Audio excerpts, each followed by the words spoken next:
اب دیکھنا یہ کہ کیا واقعی اس میں بشرا بی بی انوالو تھیں، اگر ہیں تو اس کے ثبوت پبلک ہونے چاہیے، عدالت میں جانے چاہیے، اگر نہیں ہے تو فرح گوگی اس وقت کہاں پر ہیں؟ فرح گوگی جو اس پورے معاملے میں ایکیوزڈ ہیں وہ اس وقت کہاں ہیں؟ اس کے اوپر عمران خان صاحب آخر بات کیوں نہیں کر رہے؟ یہ ایک بڑا کوشچن مارک ہے، اور اصل میں موجودہ آرمی چیف اور عمران خان صاحب کے جو درمیان تنازع ہے وہ ماضی کا یہ تنازع ہے جو آگے آ کے بہت زیادہ ایکسپینڈ ہو گیا، بہت زیادہ بڑھ گیا ہے۔ دوسری بات یہ ہے کہ آرمی چیف موجودہ جو ہیں عاصم منیر صاحب، کون ایسا مشکوک شخص ہے جس نے ان کی اور ان کے فیملی کے حوالے سے انفارمیشن حاصل کرنے کی کوشش کی ہے؟ اس کے اوپر بہت کم لوگ بات کر رہے ہیں، شاید گھبراہٹ کی وجہ سے، مگر جس طرح سے قمر جاوید باجوہ صاحب کے ساتھ ہوا تھا کہ ان کے ایسٹس نکل آئے تھے، ان کی فیملی کی ٹریول ہسٹری نکل آئی تھی، اسی طرح سے جب موجودہ آرمی چیف کو لگایا جانا تھا تو اس کے بعد ایک مشکوک شخص نادرا کے دفتر میں گیا اور کسی ہائی آفیشل آدمی سے اس نے پوچھا کہ مجھے یہ ریکارڈز چاہیے، عاصم منیر صاحب کی فیملی، ان کے ایسٹس کتنے ہیں، فیملی میں کون کون لوگ ہیں، ان کی ٹریول ہسٹری کیا ہے، یہ وہ تمام ڈوبیس قسم کی چیزیں تھیں جو پوچھنے کی کوشش کی گئی مگر وہ ڈیٹا انہیں پرووائیڈ نہیں کیا گیا۔ بالکل اسی طرح سے جس طرح سے باجوہ صاحب کا ڈیٹا باہر لیک ہوا اور اس کے اوپر ایک طوفان مچا، اب یہ بات ہے کہ موجودہ آرمی چیف عاصم منیر صاحب کی تعیناتی کے حوالے سے عمران خان صاحب کے ساتھ بھی بات ہوئی تھی، ان سے بھی پوچھا گیا تھا کہ موجودہ آرمی چیف کے حوالے سے جو نام گئے ہیں، ڈیفینیٹلی کیونکہ وہ اپوزیشن میں بیٹھے ہیں اس وقت عمران خان صاحب اور گورنمنٹ کے ساتھ باہم مشاورت کے ساتھ یہ معاملہ طے پانا تھا، تو صدر عارف الوی صاحب یہ کلیم کرتے ہیں کہ عمران خان صاحب نے کہا تھا کہ جو بھی شخص میرٹ پہ آتا ہے، یہ عارف الوی صاحب سمجھتے ہیں کہ جو بھی شخص میرٹ پہ آتا ہے عمران خان صاحب نے کہا تھا کہ آج آپ اس کو تعینات کر دیں، مگر تعینات ہونے والے موجودہ آرمی چیف اور عمران خان صاحب کے درمیان تنازع 9 مئی کا تو ہے، مگر اس سے پہلے بھی یہ تنازع تھا جو وقت جب مناسب وقت آیا تو اس وقت یہ کھل کے سامنے آ گیا۔ اب 60 ارب کا معاملہ ہے، اس میں نہ صرف کیبنٹ کے وہ تمام لوگ ہیں ان کو انوالو کیا جائے گا، بلکہ اس کے ساتھ ساتھ وہ تمام ثبوت جو کہ کلیکٹ کیے گئے تھے دستاویزی شکل میں کہ کس کے کرپشن کہاں کہاں پر ہے، وہ بھی ساری چیزیں سامنے آئیں گی۔ آڈیو لیکس کے حوالے سے جو ججز کی آڈیو لیکس ہیں اس کے اوپر کمیشن تو بن گیا ہے، مگر یہ کمیشن بنتے ہی متنازع ہو گیا ہے۔ اس کی وجہ یہ ہے کہ موجودہ جو گورنمنٹ ہے ٹی او آرز ان کی طرف سے گئے، ٹی او آرز کبھی بھی موجودہ گورنمنٹ اپنی طرف سے تمام کے تمام نہیں دے سکتی، پھر آئین کی گولڈن جوبلی ہوتی ہے، اسمبلی فلور کے اوپر ہمیں معزز جج قاضی فائز عیسیٰ صاحب نظر آتے ہیں اور کوئی دوسرا جج ہمیں وہاں پر نظر نہیں آتا۔ اب یہ کمیشن بنتا ہے تو اس میں قاضی فائز عیسیٰ صاحب شامل ہیں اور chief justice of Pakistan Amrita Bandial صاحب کی مشاورت کے بغیر اس کمیشن کو بنایا گیا ہے۔ یہ ایک پریکٹس رہی ہے، ایک روایت رہی ہے کہ کبھی بھی اس طرح سے کمیشن قائم نہیں کیا جا سکتا، موجودہ چیف جسٹس کی مشاورت سے ہی ہمیشہ کمیشن بنتا ہے اور یہ مشاورت کے بنا کمیشن بنا ہے۔ آیا اس کے اوپر چیف جسٹس امرتا بندیال صاحب کو سخت قسم کا ایکشن لیتے ہیں یا نہیں لیتے؟ اور سیکنڈلی یہ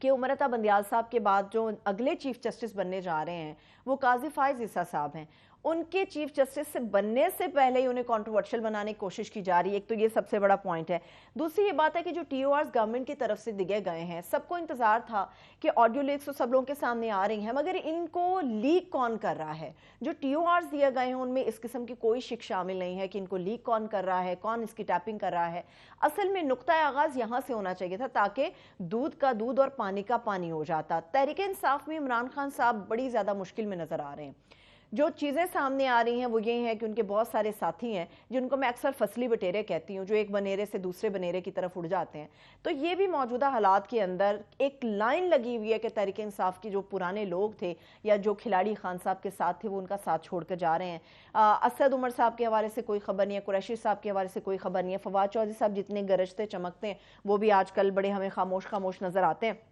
تو اس میں پہلی بات تو یہ ہے، یہ کوئی اچنبے کی بات نہیں ہے، اس وقت اس کو ایک ہوا بنانے کی کوشش کی جا رہی ہے کہ جی خان صاحب کے ساتھی ان کا ساتھ چھوڑ کے جا رہے ہیں۔ ہر شخص کو اپنا سیاسی مستقبل بچانے کی پوری آزادی حاصل ہوتی ہے، یہ دباؤ بھی ہو سکتا ہے، یہ وفاداری تبدیل بھی ہو سکتی ہے، جیسے ابھی دوست مزاری صاحب ہیں جو ڈپٹی سپیکر تھے، انہوں نے آج کے روز ہی انہوں نے چند گھنٹے پہلے مریم صاحبہ سے ملاقات کر کے نون لیگ میں اپنی شمولیت کا اعلان کر دیا، تو یہ بڑا پرانا طریقہ ہوتا ہے۔ یہ 88 سے 1988 سے آنورڈ آپ دیکھتے جائیں، محترمہ کی گورنمنٹ رہی تو بہت سارے لوگ ان کا ساتھ چھوڑ کے نواز شریف صاحب کے کیمپ میں چلے گئے. نواز شریف صاحب کا دور آیا, بڑے لوگ ان کا ساتھ چھوڑ کے ماشاء اللہ کے دور میں پرویز مشرف صاحب کے کیمپ میں چلے گئے. بہت سارے لوگ ہیں جو وہاں سے ٹوٹے اور پھر ان سے کاف لیگ کو بنایا گیا. بہت سارے لوگ ہیں جو کاف لیگ سے نکلے اور پھر پیپلز پارٹی کے اندر چلے گئے. کچھ لوگ دوبارہ سے نون لیگ میں آ گئے. بہت سارے لوگ ٹوٹے اور تحریک انصاف کے اندر شامل ہو گئے. تو بیسکلی جو بوم ہوتا ہے کسی بھی سیاسی جماعت کا, لوگ وفاداریاں اپنی تبدیل کرتے ہیں. تو یہ کوئی دباؤ نہیں آپ اس کو کہہ سکتے. دباؤ سے زیادہ لوگوں کو اس وقت یہ پریشر اپنے اوپر محسوس ہو رہا ہے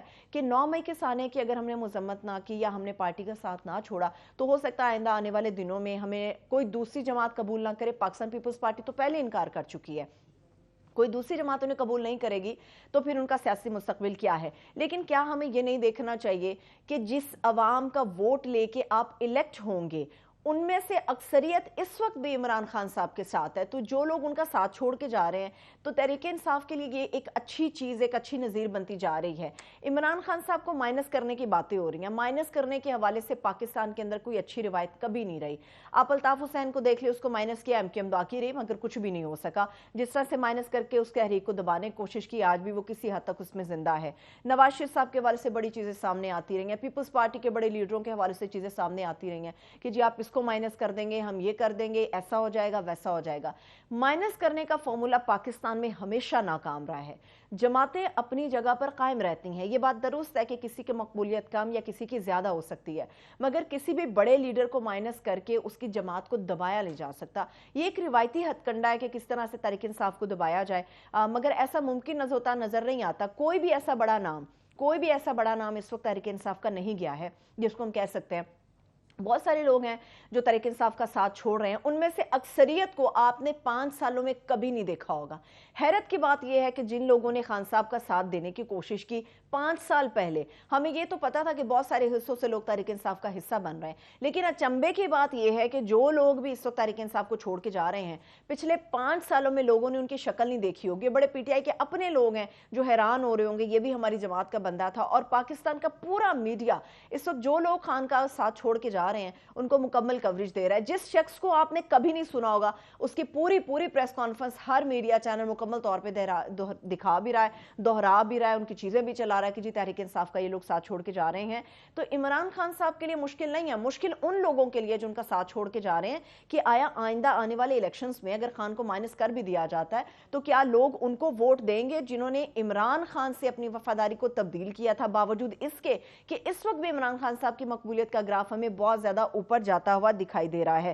تو یہ جو فارمولا ہے کہ جی کسی کو مائنس کر دیا جائے گا, ایک بھونڈا مذاق ہوتا ہے جس کا نتیجہ ہمیشہ برا نکلتا ہے, کبھی اچھا نتیجہ نہیں نکلتا. تو آنے والا وقت ثابت کرے گا کہ تحریک انصاف کہاں پہ کھڑی ہے. سیکنڈ یہ کہ عمران خان صاحب اب عدالتوں کے اندر پیش ہونے کے لیے تیار ہے. جو ان کی عبوری ضمانتیں تھیں ان کی ڈیڈ لائن ختم ہو چکی ہے, مگر عمران خان صاحب کو گرفتار نہیں کیا جائے گا. اس کا خدشہ انہیں ضرور ہے کہ ان کو 80% لگ رہا ہے ان کی گرفتاری ہو جائے گی, مگر اب ایسا نہیں ہوگا کیونکہ آلریڈی موجودہ گورنمنٹ بہت زیادہ کنٹروورشل ہو چکی ہے کہ شاید وہ عمران خان صاحب کو دباؤ کے ذریعے یا مختلف طریقوں سے جلا بھنا کے, پھنسا کے, مقدمات میں, پیشیوں میں بلا کے تو گرفتار کر سکتی ہے. اس طرح سے ہونا ہمیں کافی مشکل نظر آتا ہے کیونکہ عمران خان صاحب کو پریشر میں لانے کے لیے جو ٹیکٹکس استعمال کیے جا رہے ہیں, جس طرح سے لوگوں کو توڑا جا رہا ہے, کریک ڈاؤن ہو رہا ہے, ہزاروں کی تعداد میں لوگ گرفتار ہیں, تو اس میں عمران خان صاحب کی گرفتاری کچھ زیادہ مؤثر ثابت نہیں ہونے والی ہے. مجھے اجازت دیجیے, اپنا بہت سا خیال رکھیے. خدا حافظ.